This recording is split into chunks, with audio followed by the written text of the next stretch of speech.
everybody.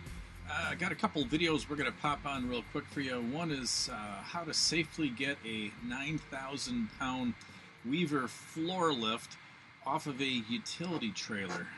Okay, so a person uses what they got, and then, like I said, trying to get it off safely, and then try to figure out how to stand it up. So far we got half of it off, so the second part of that's going to be to actually stand it up, and then try to safely get off the other half of it. And then unfortunately have to rebuild the floor of the trailer. The trailer floor wasn't that good to begin with, and I guess the lift probably didn't do it any help. And the second part, we did sell the motor and transmission from the 49 Dodge Pilot House chassis. So those are gone. So like I said, we're going to run these back to back. And like you said, you guys have any interesting questions, pop them over. Did get some fun emails. We'll try to address those here in an upcoming episode.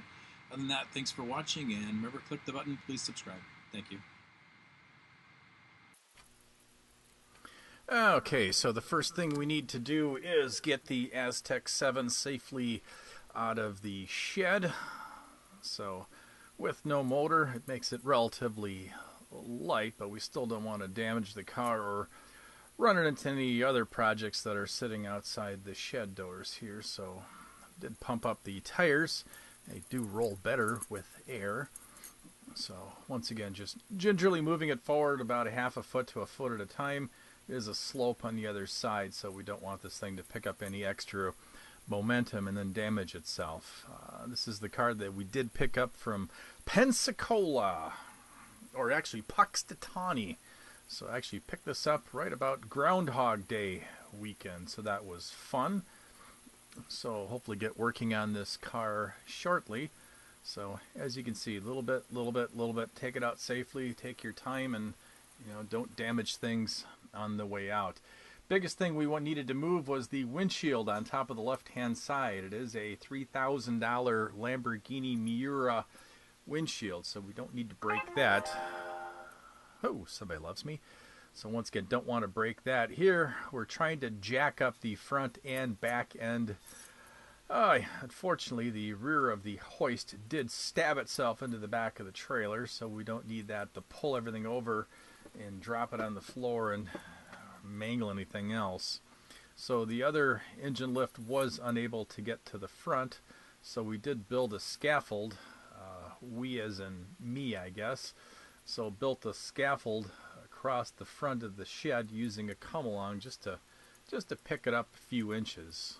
So it is a 1,500 pound come-along, so it did have no problem picking up the front of the lift. It's a 12,000 pound commercial truck engine picker that we're using on the back. So once again, no issues as far as power to pick this thing up, but make sure we take our time and don't knock things over. Did seem like it caught a few times here, and just watch that scaffold wiggle back and forth and back and forth. Yeah, I know danger and things breaking and falling are more exciting to watch on video, but don't really have the pockets to destroy things. So once again, do it safely and do it right. So now the fun thing with a come-along is they do lift things up fairly easily. Hard part is actually getting them to release. So nice thing about having a second engine lift here, this is an 8,000 pound truck lift, so not as strong as the other lift, but still big enough to get the job done, is we can take the tension off of the come-along and release that and pull that down and get that out of the way. And then once again, drop the Weaver lift on the ground. Unfortunately, it is wider than the base of the engine lift, so you need to block that up and support it so that the engine lift does clear. And it does look like we're going to have to back the whole unit up just a couple inches so we can close the shed door. We don't need critters wandering in, especially this time of the season. Very, very solid lift. Of course, you can spend a little more money and get a nice shiny blue one with cheap metal and cheap components that'll probably last a couple years before you start replacing things. This is all super heavy plate steel Weaver 9,000 pound lift. I would trust this 9,000 pound lift better than some of the Chinese, Japanese 10,000 pound lifts that pretty much lie about the actual strength that they do have. So here's the little scaffolding that we made, some nice 4x4 posts, a couple 2x12 headers. So it was strong enough just to use the come along to get the front of the lift off. And we did get that out without knocking anything over. And here, as you see, it's being supported by blocks.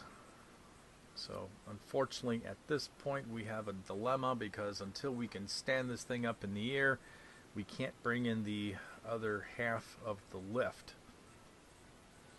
And without taking the other half of the lift off of the trailer, we can't fix the floor or haul the kayaks or paddle boat. So once again, do need to get those things done so we don't lose the season and miss out on some fun.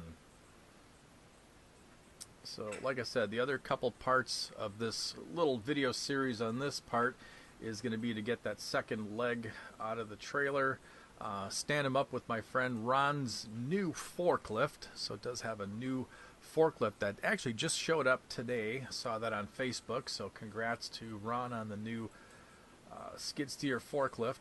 Says the thing's incredibly powerful, so we'll see if we can't see what the power is and get this thing stood up safely, and then get that second piece off of the trailer and try to get those organized a little bit, and then replace the chain. The motor and the pump was new in this. The hydraulic lines were new, so we don't want to bend or kink those, but we do need to replace one of the chains. And then once we get that up and running, hopefully stand one of the cars up on top and then slide another car in underneath. So if anything, should make a nice little two spot to keep some of the things organized here in the shed. So at this point I can see the water dripping underneath. I'm not moving. I appear to be like a statue. So at one point I actually thought it was a freeze frame, except for the fact that the water was dripping. So it does look like we should get this off and up and running. Like I said, the second part of this is going to be to get the other leg off of the trailer, and also get the Dodge Pilot House motor and transmission out for the customer to get those picked up. So once again, if you do like, please subscribe. We do have lots of other things to be working on. So once again, do it right and do it safely. If you've got 10 people to help you, not a big deal. Not that you need to drop things on them, but it is easier with more people.